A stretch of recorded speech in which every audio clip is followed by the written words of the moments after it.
तो स्टूडेंट्स चलो अभी स्टार्ट करते हैं अपना एक्टिव पैसिव वापिस से। तो आगे बताया वैसे ही कि डायरेक्ट इनडायरेक्ट जो होता है और एक्टिव पैसिव, वो दोनों में डिफरेंस समझना बहुत ज़रूरी है। डायरेक्ट इनडायरेक्ट में क्या होता है कि डायरेक्ट स्पीच कब कहलाती है कि जब दो लोग आमने सामने बात कर रहे होते हैं, यानी स्पीकर और लिसनर। स्पीकर को हम फर्स्ट पर्सन कहेंगे और लिसनर को सेकंड पर्सन कहेंगे। तो जब ये दोनों बात कर रहे हो आमने सामने, तो वो बातचीत क्या कहलाएगी? डायरेक्ट स्पीच कहलाएगी। और इनडायरेक्ट स्पीच यानी जब जो लिसनर होता है या सेकंड पर्सन, वो किसी थर्ड पर्सन को जाके सारी बात रिपोर्ट करता है या फिर सुनाता है, उसको क्या कहते हैं? Indirect speech. और अब एक्टिव पैसिव में डिफरेंस समझ लेते हैं कि एक्टिव वॉइस क्या होता है कि एक्टिव वॉइस में सारा कंसंट्रेशन अपने सब्जेक्ट के ऊपर किया होता है, या या फिर ऐसा कह सकते हैं कि यहाँ पे सब्जेक्ट मेन होता है। और दूसरी बात ये है कि कभी कभी इसमें ऑब्जेक्ट भी नहीं आता है, ऐसा भी होता है, ऑब्जेक्ट आता नहीं है एक्टिव वॉइस में। जैसे कि राम ने आगे बताया वैसे, राम ने खाना खाया, तो इसमें क्या है? ऑब्जेक्ट नहीं है, क्या खाया अपने को पता नहीं है। यहाँ पे एक्शन क्या हो रही है? वर्ब कौन सा है? खाना खाने का बात कर रहे हैं ना, तो वो वर्ब हो जाएगा और सब्जेक्ट कौन सा हो जाएगा? राम हो जाएगा।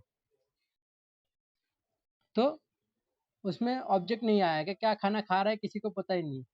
तो ऐसा होता है कभी कभी, हर एक सेंटेंस में ऐसा नहीं होता है, पर कभी कभी ऐसा होता है तो चल जाता है एक्टिव वॉइस में। और पैसिव वॉइस में इसका उल्टा होता है, उसमें अपने को ऑब्जेक्ट चाहिए और ऑब्जेक्ट मेन होता है, सारा कंसंट्रेशन सेंटेंस का ऑब्जेक्ट के ऊपर होता है।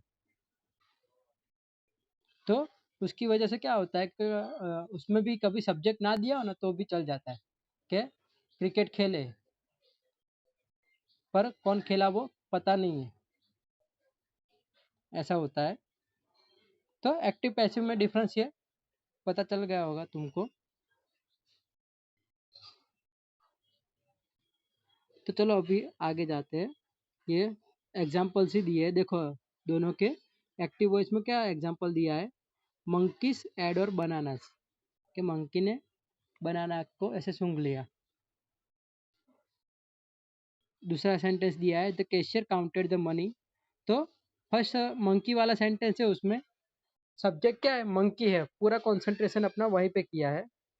और यहाँ पे दूसरे में देखो the cashier counted the money, यहाँ पे सब्जेक्ट क्या है? कैशियर है, तो कैशियर के ऊपर ही सारा कंसंट्रेशन आया है, मेन वही है, कैशियर है। बाद में तीसरे में देखो the dog chase the squirrel, के डॉग चेस कर रहा है। चेस यहाँ पे वर्ब है, पर किसको कर रहा है? स्क्विरल, तो स्क्विरल यहाँ पे ऑब्जेक्ट हो गई। तो यहाँ पे भी सब्जेक्ट दिया हुआ है द डॉग, और उसका ही अपने पैसिव में कन्वर्ट किया है। देखो यहाँ पे मैं तुमको बता रहा हूँ, ये हाइलाइटर से ये रहा, bananas are added by monkeys. तो देखो यहाँ पे बनानास ऑब्जेक्ट था, वो यहाँ पे मेन हो गया और आगे आ गया, और मंकीज जो सब्जेक्ट था वो पीछे चला गया।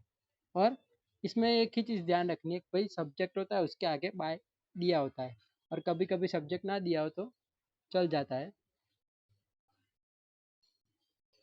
तो बनानास आर एडोड बाय मंकीज। और एक चीज़ यहाँ पे बहुत अच्छी एक्टिव पैसिव में, कि कोई भी टेंस हो इसमें वर्ब का थर्ड फॉर्म या फिर पास्ट पार्टिसिपल अपने कहते हैं ना, वही आता है।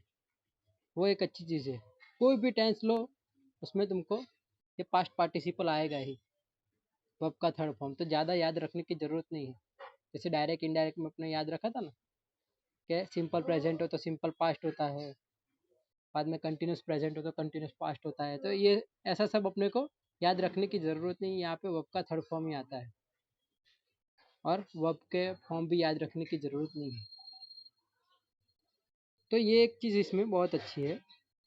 और सेकंड सेंटेंस का चलो अपने किया। अब यहाँ पे द दूसरे सेंटेंस में क्या था कि the cashier counted the money, तो यहाँ पे द मनी था वो ऑब्जेक्ट था, वो आगे आ गया और उसका आपने कन्वर्ट किया। तो देखो the money was counted by the cashier. और यहाँ पे जब कन्वर्ट करते हैं, जब अपने एक्टिव में से पैसिव में, तो ऑब्जेक्ट के हिसाब से अपने को सेंटेंस करना है। ऑब्जेक्ट मेन हो जाता है ना, तो उसके हिसाब से अपना प्रोनाउन लगे, सॉरी हेल्पिंग वर्ब लगेगा यहाँ पे।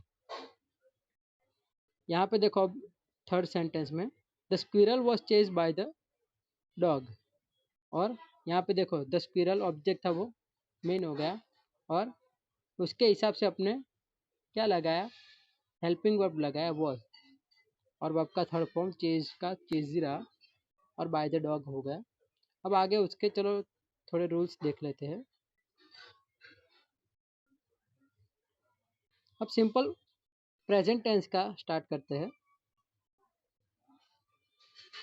यहाँ तो सिर्फ मैंने जो अभी समझा है ना ऊपर का, तो वही दिया है। और अब सिंपल प्रेजेंट का देख लेते हैं।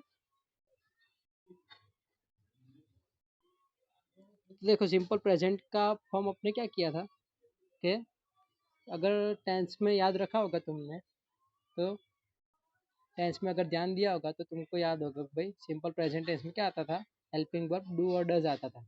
और पॉजिटिव सेंटेंस अगर होता था तो उसमें अपने क्या करते थे, वर्ब का बेस फॉर्म या फिर एस या ई एस लगाते थे। अगर डू आता था, कोई भी सब्जेक्ट होता था ऐसा कि जिसके पीछे डू आ सकता है, तो उसका पॉजिटिव सेंटेंस बनाते वक्त अपने क्या करते थे, वर्ब का बेस फॉर्म ही रख देते थे। जो वर्ब दिया वैसे का वैसा, प्ले दिया तो प्ले का प्ले। पर अगर डज वाला सेंटेंस आता था, सॉरी डज वाला सब्जेक्ट आता था, तो उसके पीछे अपने क्या करते थे, वर्ब के पीछे एस या एस लगा के रखते थे। ऐसा था। तो उसका ही अपने पैसिव में कन्वर्ट करने के लिए क्या किया कि इज एम आर लगा दिया। उसमें क्या होगा, कन्वर्ट करेंगे तब तो ऑब्जेक्ट आगे आ जाएगा, और उसके ऑब्जेक्ट के पीछे क्या लगेगा, इज एम आर। आगे ही अपने बात किया वैसे, जो सेकंड सेंटेंस था ना, the money was counted by the cashier, sorry वो वाला नहीं, वो तो अपना सिंपल पास्ट में चला जाएगा। तो इसमें क्या लगेगा, सिंपल प्रेजेंट दिया होगा तो इज एम आर लगेगा, अगर सिंपल पास्ट होगा तो वॉज वेयर लगेगा। और यहाँ पे देखो पास्ट पार्टिसिपल आया, यानी थर्ड फॉर्म, हमेशा थर्ड फॉर्म ही आएगा, उसकी चिंता मत करो। तो यहाँ पे उसका चलो एग्जाम्पल देख लेते हैं पहले। आई राइट अ लेटर, ये सिंपल प्रेजेंट टेंस में यहाँ पे दिया है, उसका कन्वर्ट करके देखते हैं चलो पैसिव में।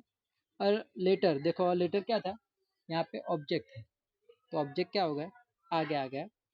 और यहाँ ऑब्जेक्ट के हिसाब से हमको क्या रखना है, हेल्पिंग वर्ब ऑब्जेक्ट के हिसाब से अगर ये ऑब्जेक्ट क्या है, सिंगुलर है, तो सिंगुलर है तो उसके पीछे क्या लगा है, देखो इज लगा है। अगर प्लूरल होता तो आर लगता, अगर आई होता तो उसका क्या हो जाता, उसके पीछे एम आ जाता।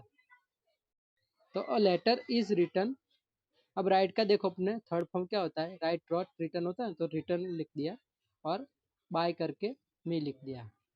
और यहाँ में अपने को जो प्रोनाउन होता है ना, उसके कन्वर्जन में भी ध्यान रखना है। आई का क्या हो जाएगा, मी हो जाएगा, आई का मी, ही का हिम, शी का हर, ऐसे ये सब अपने को कन्वर्जन में ध्यान रखना पड़ेगा यहाँ पे। अब देखो दूसरे में, शी स्पीक्स फ्रेंच।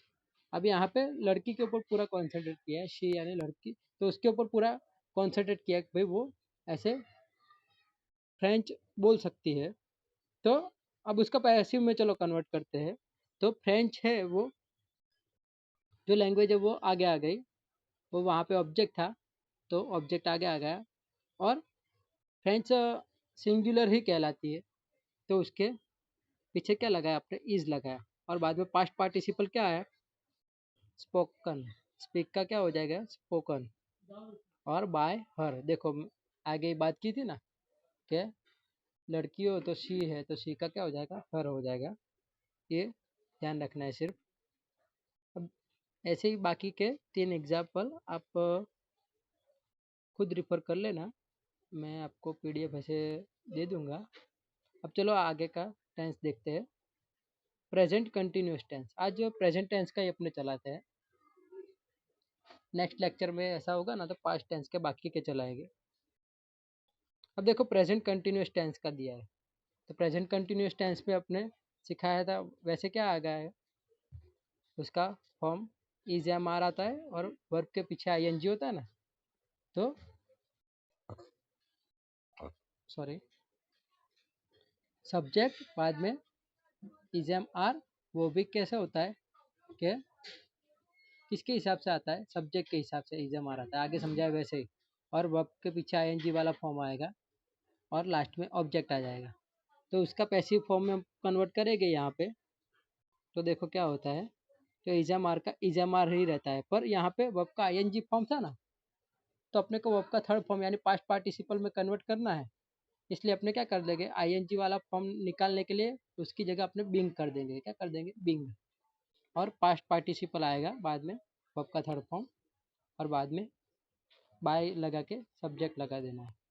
देखो वो अपने लेटर का ही दिया है, I am writing a letter, तो ये अपने एक्टिव वॉइस में दिया है प्रेजेंट कंटिन्यूस टेंस में, और उसका आपने कन्वर्ट किया। देखो और लेटर यहाँ पे ऑब्जेक्ट था तो ऑब्जेक्ट आगे आ गया, और एम यहाँ आई के पीछे एम भले लगाया था, पर यहाँ पे अपने इज क्यों लगाया, क्योंकि अपना यहाँ पे मेन कौन है, लेटर है, ऑब्जेक्ट मेन है, इसीलिए उसके पीछे इज लगाया।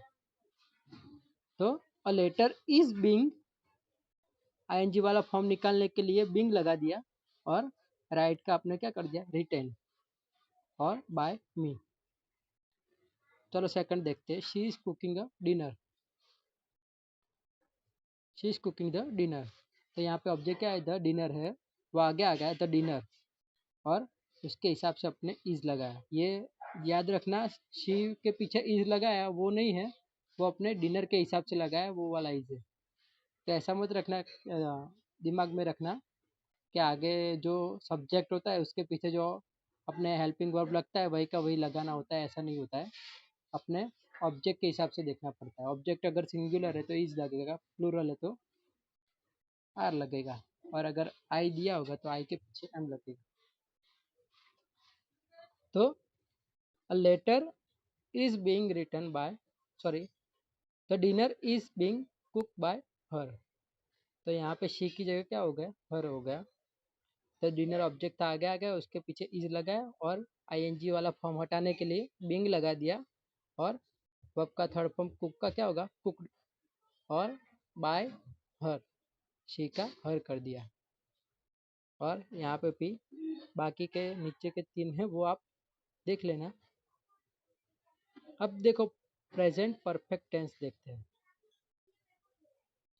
इस टेंस में भी अपने सिखाया था, क्या आता है, हैज हैव आता है और पास्ट पार्टिसिपल आता है। तो इसमें तो पास्ट पार्टिसिपल आएगा तो चेंज करने का ज़रूरत ही नहीं पड़ेगा वर्ब को। वर्ब तो होगा, वर्ब जो होगा वही का वही रख देना है अपने को, और उसका पैसिव में कन्वर्ट करेगा तो क्या हो जाएगा, हैज़ हैव बीन हो जाएगा, और पास्ट पार्टिसिपल वाला फॉर्म आ जाएगा। तो हैज़ हैव कब लगता है वो तो तुमको पता ही होगा, फिर भी मैं बता देता हूँ। जो सिंगुलर होता है उसके पीछे क्या लगता है, हैज़ लगता है, और प्लूरल होते हैं उसके पीछे क्या लगता है, हैव लगता है। सिर्फ आई ऐसा है, उसके पीछे हैव लगता है, वो भले सिंगुलर है पर उसके पीछे हैव लगता है, आई हैव, आई के पीछे हैज नहीं लगता है। बाकी जब दूसरे सिंगुलर्स का यूज़ करते हैं प्रोनाउन, तब उसके पीछे हैज आता है। सिर्फ आई ही ऐसा है कि उसके पीछे हैव आता है, और बाकी प्लूरल है उसके पीछे भी हैव आता है। तो चलो अब इसका कन्वर्जन देखते हैं, उसके एग्जाम्पल। आई हैव ईटन अ पाई, कि भाई मैंने पाई खाई थी, तो उसका अपने यहाँ पे अ पाई क्या है, ऑब्जेक्ट है, तो उसको अपने आगे ला दिया अ पाई। बाद में हैव है तो यहाँ पे हैज़ क्यों हो गया, वो चीज़ ध्यान रखना कि आगे जो आगे समझाए वैसे ही। हैज़ अपने किसके हिसाब से रखा है, पाई के हिसाब से, पाई सिंगुलर है इसलिए हैज़ रखा है, तो इसीलिए हैज़ आ गया। जैसे कन्फ्यूज मत होना कि भाई यहाँ पे हैव दिया है, यहाँ पे हैज़ कैसे हो गया। तो अब पाई सिंगुलर है इसलिए उसके पीछे हैज़ आ गया। और उसके बाद बीन, बाद में ईटन का ईटन ही रहा, क्योंकि अपने टेंस में देखा था कि प्रेजेंट परफेक्ट टेंस होता है, उसमें क्या होता है कि वर्ब का थर्ड फॉर्म आता है, और इसमें भी वर्ब का थर्ड फॉर्म यानी पास्ट पार्टिसिपल आता है, तो चेंज नहीं होगा, ईटन का ईटन ही रहा। अब दूसरा देखते हैं, सॉरी, और बाय मी, आई का क्या हो गया, मी हो गया। अब he has written a letter, active voice में दिया है कि भाई उसने लेटर लिखा था। अब यहाँ पे अ लेटर क्या है, ऑब्जेक्ट है, वो आगे आ गया और हैज़ का हैज़ ही रहा। क्यों? क्योंकि ये लेटर भी सिंगुलर है, ही भी सिंगुलर है इसलिए। और बिन लगा पीछे, अपने फॉर्मूला देखा उसके हिसाब से। और रिटर्न का रिटर्न, क्योंकि पास्ट पार्टिसिपल ही है दोनों। और बाय हिम, ही का हिम हो गया। नीचे के 3 एग्जाम्पल आप देख लेना। अब आगे का देखते हैं। सॉरी, ये तो पास्ट टेंस आ गया। पास्ट टेंस अपने नेक्स्ट टाइम देखेंगे दूसरे